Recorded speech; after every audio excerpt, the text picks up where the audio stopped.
I just want to say RFK Jr. clearly has not been watching enough Netflix. Love on the Spectrum is an excellent show for anybody who hasn't seen it, and it shows people with autism going on dates. Rolling forward, Dr. Sister Science Facts. I'm Dr. Stephanie Rolin. And I'm Dr. Alicia Rolin. Thank you for joining us on this episode of the podcast. Our goal is to make health news more relatable, more understandable, and break it down from some of the confusing headlines into facts that make sense for you and your family. We are practicing physicians. I'm a pediatrician and Stephanie's a psychiatrist. And in addition to our clinical work, we also do research, which is funded by the NIH and other organizations. This week, we're going to tackle the first press conference held by our new head of Health and Human Services, RFK Jr. Was it really that this was his first? This was his first. He has made so many statements just all over the place that it feels like every day there's something new that he's saying. But this is the first one that he stood behind the podium with the official seal. So this one was fancy. Well, it's especially concerning given what he spoke about. It was 30 minutes of a rant, a diatribe, a monologue. 30 minutes of a monologue about his views about autism, which range from concerning to alarming. Rolling forward, Dr. Sister Science Facts. So this episode, we're going to play actual clips from his press conference and break down what he's saying to get the most factual information. So let's get started. I'm just going to start with a warm-up clip. Oh, am I ready for this? All you have to do is start reading a little science because the answer is very clear. Okay, so let's start reading a little science together. Everyone ready? Let's buckle up and start reading. I feel like he should take his own advice. Let's see. Okay, so this press conference was held after the CDC released a new report the day before about the rates of autism that we're seeing in the United States and how the prevalence of autism has been increasing over the past 50 years. And I'm going to play a clip that RFK Jr. starts the conference with. Overall, the autism is increasing in prevalence at an alarming rate. The ASD prevalence rate in 8-year-olds is now 1 in 31. Shocking. There's an extreme risk for boys. Overall, the risk for boys of getting an autism diagnosis in this country is now 1 in 20. This is part of an unrelenting upward trend. The prevalence 2 years ago was 1 in 36. The first ADDM survey was 22 years ago when prevalence was 1 in 150 children. In all the core states, the trend is consistently upward. So let's start by just breaking that down. It is true that the rates of autism spectrum diagnosis has been rising since the 1960s, which is the earliest data that the CDC reports. So in the 1960s to the 1970s, it's estimated that 1 to 5 in 10,000 children were diagnosed with autism. By the 1990s, we see that increase to 10 to 20 children per 10,000 children. 2010's estimate is 30 to 40 out of 10,000 children. And currently, we're at a place where we estimate the rate of autism spectrum disorder diagnoses is 40 to 50 children per 10,000 children. When you look at that, we've increased about 10-fold in the past 80 years. That's a lot. It is a lot. We've increased from 5 cases per 10,000 to 50 cases per 10,000. However, there's a lot of other factors. And the one that I want to start with talking about is the diagnosis of autism. The diagnosis of autism has changed dramatically from the 1960s to today. So back in the 1960s, when a child was diagnosed with autism, these tended to be children who had very severe impairment. These are children that often are nonverbal, they are not toilet trained, and they have a more significant impairment on their daily lives. And in the 1960s and 1970s, that was our understanding of autism. Over time, the definition of autism grew more broad. So right now, our definition of autism includes a couple of different traits: persistent deficits in social communication and social interactions, some restricted repetitive patterns of behavior, interest, or activities. These symptoms must be present in the early developmental period, cause clinically significant impairment, and not be better accounted for by another diagnosis. That is a much more broad definition than what was used in the 1960s, and it's a more broad definition than the diagnosis that was used 20 years ago. And we're seeing this in the data. So there was a study published in 2015 that examined students in U.S. special education programs between the years 2000 and 2010. And the number of children with autism tripled during that time period, but the number of children labeled as having an intellectual disability significantly declined. And so research is suggesting that this significant increase in the diagnosis of autism is likely from this major diagnostic shift of having a different understanding of what autism is, having more rigorous criteria of diagnosing with autism, and more regular screening for autism. And this is actually great news, because if a child is identified early in life as having autism spectrum disorder, they are eligible and they will benefit the most from early intervention services. And so the idea is that we want to screen everyone. We want to identify people as early as possible in order to ensure that they benefit from all of the medical advancements that we've had in the treatment of autism. There's a large difference in the prevalence of autism from state to state. The state with the highest prevalence of autism is California, and the state with the lowest prevalence of autism is Texas. There's a pretty significant difference between the two, a 5-fold increase in California.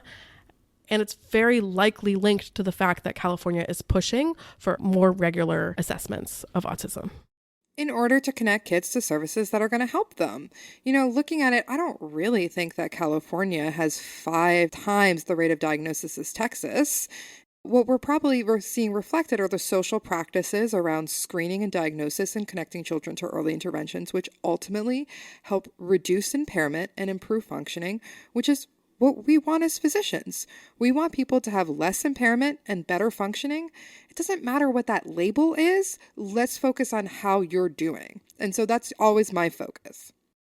During this press conference, RFK Jr. repeatedly said that changing diagnostics is not the cause of the increase in prevalence. And he actually says that people that perpetuate this idea that the change in diagnostics is leading to the increase in autism diagnoses are what he calls epidemic deniers.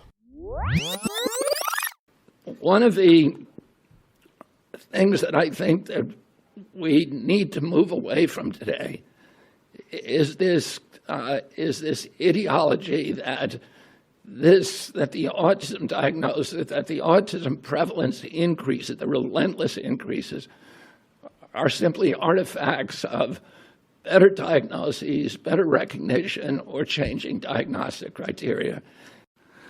So we know what the historic numbers are, and we know what the numbers are today, and it's time for everybody to stop attributing this to this ideology of epidemic denial. So, I guess call me an epidemic denier, because I remember that the diagnostic criteria for autism spectrum disorder changed as I was graduating medical school. This was just over 10 years ago. There was a significant change to how autism was diagnosed and labeled. Asperger's syndrome got rolled into autism spectrum disorder instead of being its own diagnosis. And this led to a lot of people that I was taking care of being diagnosed with autism where they had not been diagnosed with autism 2 weeks earlier. And do I think that their symptoms all of a sudden changed? No, I think the diagnostic criteria changed. They received a new diagnosis, but ultimately they had the same symptoms, the same impairment, and needed the same levels of support as they did before. It is possible that we're seeing an increase in the prevalence of autism due to a variety of reasons. One proposed mechanism has been the enhancements of medical technology and medical care since the 1960s. So, for example, there have been so many medical advancements in order to help children who are born premature. And prematurity is a known risk factor for autism. It increases the risk of autism by about 30%. So in the 1960s, if you were an infant that was born less than 3.3 pounds, the chances that you would survive was about 25%, versus 50 years later, it's about 80%. So we're seeing children who are born premature surviving at much higher rates and possibly going on to have a higher risk of autism. And we know that the earlier that an infant is born, the higher the risk of autism spectrum disorder, with some studies showing that children born between 22 and 27 weeks gestation having nearly 4 times the risk of developing autism compared to full-term babies. Babies born at 22 weeks did not survive in 1960. Oftentimes, they weren't even offered resuscitation. So this is a dramatic change. This is a huge area of medical advancement since the 1960s to today. Even in my time in medical training over the past 10 years, we've seen dramatic improvement in the care for extremely premature babies. And can also be contributing to this increased rate of autism. Another reason that we may be seeing an increasing rate of autism is actually, as we see the diagnosis shifting and changing and expanding, more adults are getting diagnosed with autism now. I think RFK Jr. has something to say about that. Oh, no. It just takes a little common sense. If the epidemic is an artifact, a better diagnostic criteria or better recognition, then why are we not seeing it in older people? Why is this only happening in young people? We actually are seeing it in people that are beyond childhood. Young adults between the ages of 26 to 34 are actually seeing the highest rise in autism diagnoses right now. So this is a group that, in order to have autism, these symptoms have to be present early in the developmental period. They've probably lived their whole life without being diagnosed, and now they're running into maybe needing additional supports in school or work or other places, being connected to care, and now being diagnosed with autism. Autism, which they had previously. I don't think that a 26-year-old is developing autism. This is a 26-year-old who has always had autism, but wasn't screened, diagnosed, or treated at an early age. And I think this comes from our changing diagnostics, our changing understanding of autism, but we're seeing adults that have a lot of skills in coping and masking that are getting diagnosed at a later age as we understand autism better. I think a lot of us will have friends or know people, friends of friends, that were diagnosed as an adult. You can hop on TikTok. I think there's a lot of TikToks about this specifically. Growing up as an attractive, late diagnosed autistic woman is a very jarring experience. Discovering that I am autistic has saved my life. There may be reasons that the diagnosis is increasing relating to diagnostics, as well as there may be reasons that the diagnosis actually is increasing because of advances in medical technology. Now, RFK Jr. spent a lot of his time at the press conference saying that it was not caused by a change in diagnosis, but in fact that autism is a preventable disease, these are his words, caused by a, quote, environmental trigger, and that it's not genetic, and that we are doing this to children. So let me play you a couple clips. This is a preventable disease. We know it's an environmental exposure. It has to be. Genes do not cause epidemics. They can provide a vulnerability. You need an environmental toxin. I am so surprised by that quote. I almost need to hear it again. What we know about autism is that 90% of the risk is related to genetic factors. There's no single gene that has been pinpointed for most people with autism. But when you look at studies of twins, monozygotic twins, meaning that these are two individuals who developed from one egg, versus dizygotic twins, which are two separate eggs where they developed. Do I have my science right? I was going to say identical versus fraternal twins. I mean, that is so much easier.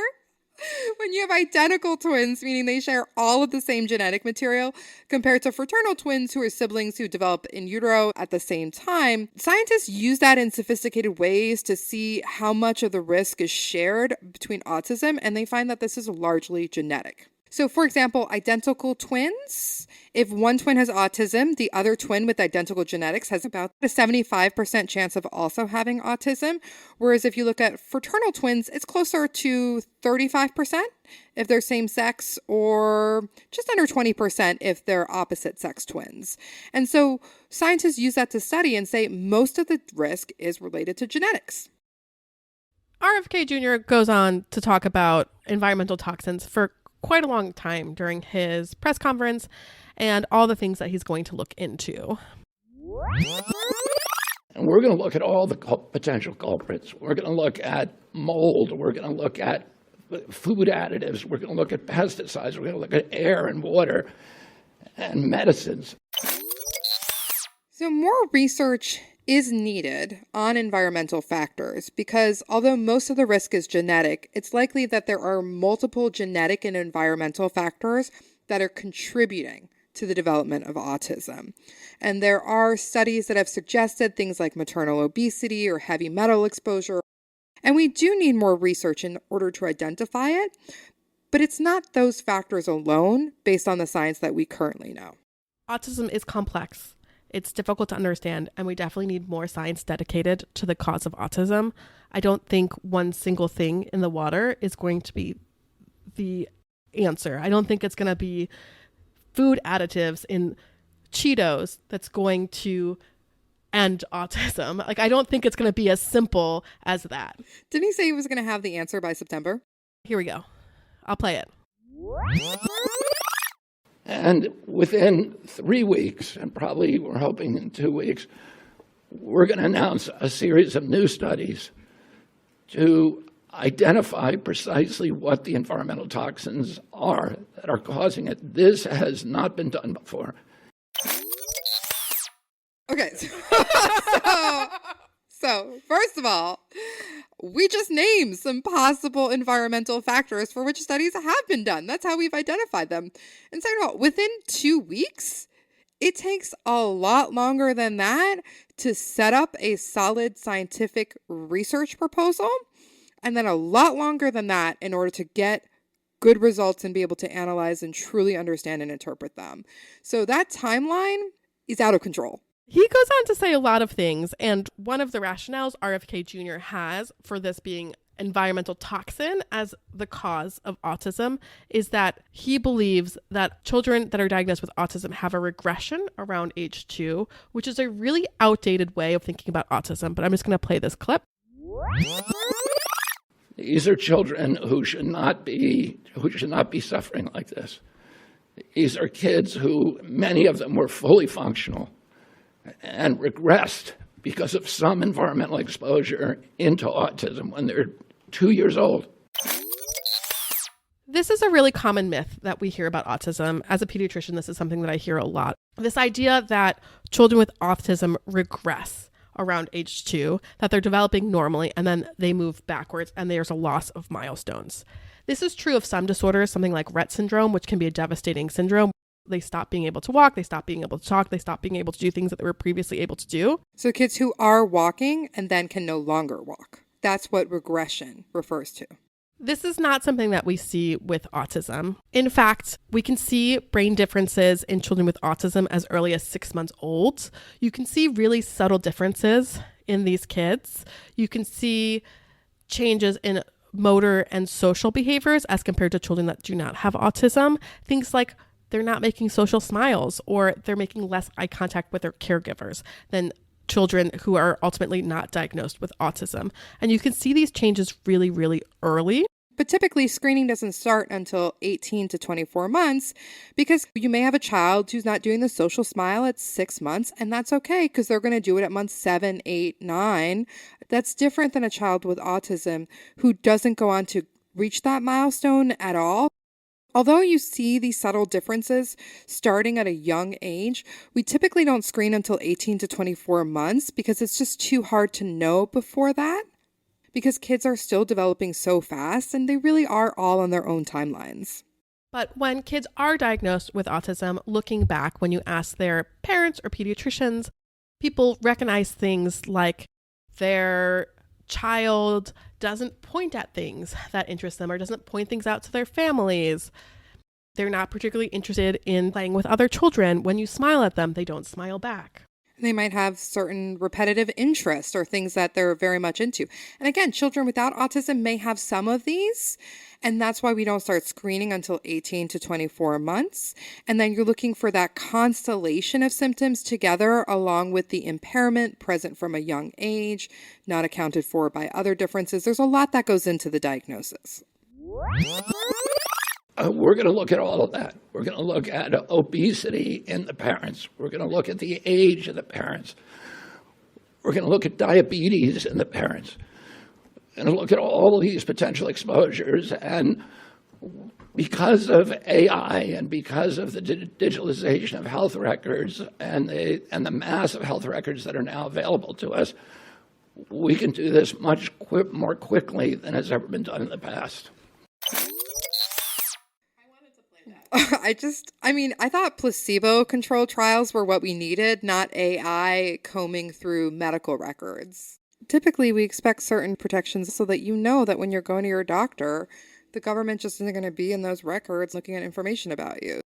We do need research, as we've said. We need research in order to better understand the environmental and better pinpoint the genetic factors that are contributing to autism, as well as research in order to help support and improve early intervention services, services for adults who are diagnosed later in life, and overall, again, reducing impairment, improving functioning. And RFK agrees with this. In fact, he said the following. People will know they can research and they can follow the science no matter what it says without any kind of fear that they're going to be censored, that they're going to be gaslighted, that they're going to be silenced, they're going to be defunded, delicensed, and we're going to give them permission to do this research. And then we're going to open it up to the research community, and we're going to task them with certain outcomes. And we're going to have them come and bid on how to do the research. This is all being run by Jay Bhattacharya and I think Martin Koldorf may be also working on this on designing the grant proposals. I feel like I'm being gaslit when I listen to that. We're both physician researchers. And we have been punished and we have been gaslit and we're being at risk of being defunded based on the work that we're doing. Which is high quality science that has passed through multiple rounds of peer review at the NIH, multiple rounds of institutional review board and ethics review in order to help examine and advance science. Researchers right now that are doing DEI work, researchers that are uncovering health disparities, researchers that are trying to improve health equity and improve health outcomes are being punished. And their funding is being removed by this government that they're saying, RFK Jr. is saying, I won't defund you if you do the research that I like. And the research that he wants is based on a completely fraudulent line of questioning, which is this vaccines and autism hoax, which was started by a man in the UK named Andrew Wakefield. He knew that this was a hoax. He was charged with misconduct. He lost his medical license, but he kept going on media. This medical study has now been retracted. It is known to be completely false, but the damage persists. It has been called the biggest hoax in healthcare in the past 100 years. And now we have leaders like RFK Jr. calling for science and research on vaccines and autism. And so, I'm concerned about their plan to get an answer by September because it seems like they're going in with what they think they're going to find, and that's not the way to do science. Not only do they want to get their answer by September and that they're calling for research that align with their views, they're also canceling other research that don't align with their views. And we've seen that, like we've talked about how grants have been canceled for researching vaccine hesitancy and trying to get a better understanding of why certain people are not vaccinating their kids. And so with this first official press conference, I think it confirmed a lot of the fears that people had when RFK Jr. was nominated to this position. A lot of the discussion we heard during the confirmation hearings where people were questioning him about his history of anti-vaccine views. And it sounds like we're going to keep seeing this moving forward. Overall, if this is the first press conference, I'm concerned. I'm concerned about what future press conferences will come up and what views we'll have going forward. RFK Jr. has announced that he is consolidating a lot of different branches of health and human services together to create under his Make America Healthy Again, to create a division of chronic disease. And he's kind of picking and choosing from all these institutions. Oh, yeah.